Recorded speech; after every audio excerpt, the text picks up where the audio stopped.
Hello, survivors. We're so excited to have you join us in the quarantine zone. We have reached the halfway point in the Last of Us HBO series. From the heartbreaking opening scene in the first episode, to Bill and Frank's wonderful love story, to seeing Ellie be able to crack Joel and make him laugh, the series has captivated us with its masterful storytelling. Despite deviating a few times and changing some scenes, the show manages to respect the source material and gives us references and some Easter eggs that remind us why we fell in love with the story in the first place. In this video, we'll be going over the Easter eggs, references and changes made from the original game. Secret underground tunnels.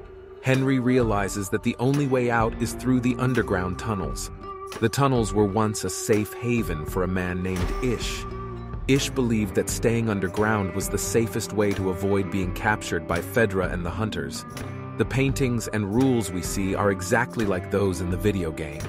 Unfortunately, the tunnels eventually got overrun with infected people, and those hiding underground did not survive. Savage Starlight comic. In the Last of Us video game, Savage Starlight is a comic book that both Ellie and Sam are big fans of. They also serve as collectibles in the video games. If you collect all of them in the game, they give you a general idea of the Savage Starlight storyline. The comic, which takes place in 2186, focuses on Dr. Daniela Starr as she discovers the ability to travel faster than the speed of light. In her space adventure, she eventually encounters some evil aliens known as the Travelers. Throughout a series of 14 comics found in the first game, Daniela Starr takes on these mysterious antagonists. The sniper sequence. First off, let me start by saying that this scene was amazing, and in my opinion, while it does play out a bit differently from the game, it was the highlight of the episode. The first difference is the time of day. Those familiar with the game know that this scene in the game takes place during the daytime, while in last night's episode, they decided to have it take place during the night.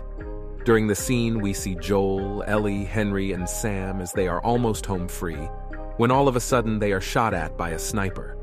The location and house are almost identical in the show, except when Joel finally reaches the sniper, we see an older man.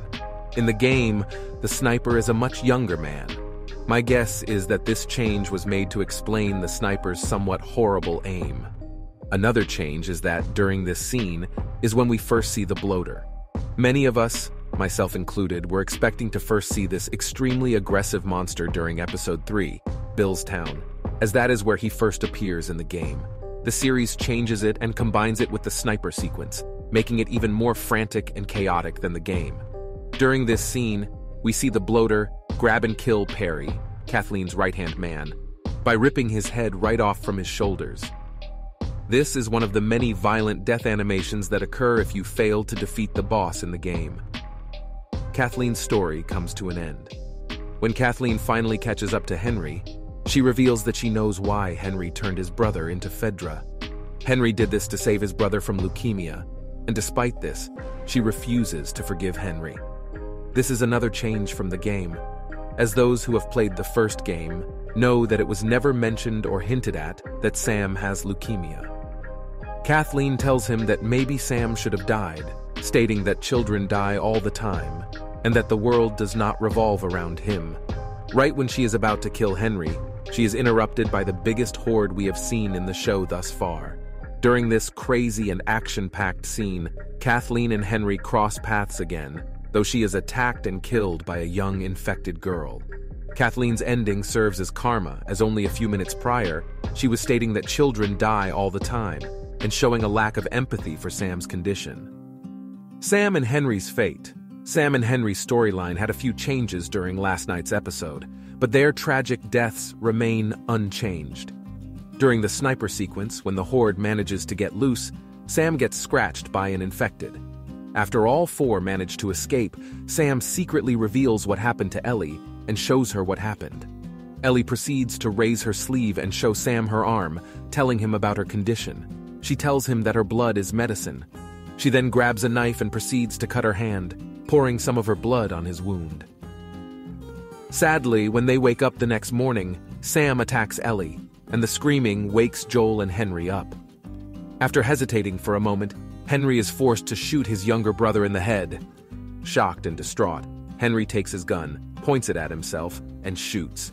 Sam telling Ellie about his scratch and Ellie trying to save him using her blood are two major changes from the game that, in my opinion, add more depth and emotion to their storyline. After this heartbreaking scene, we also see Joel and Ellie burying the two brothers, and Ellie leaves a message on Sam's board that says, "I'm sorry." Remember, knowledge is power, and staying informed is key to survival in today's world. Don't hesitate to hit that subscribe button and join me on this journey again soon. Until then, stay safe, stay curious, and take care of each other. This was your friend Josh White. See you in the next video.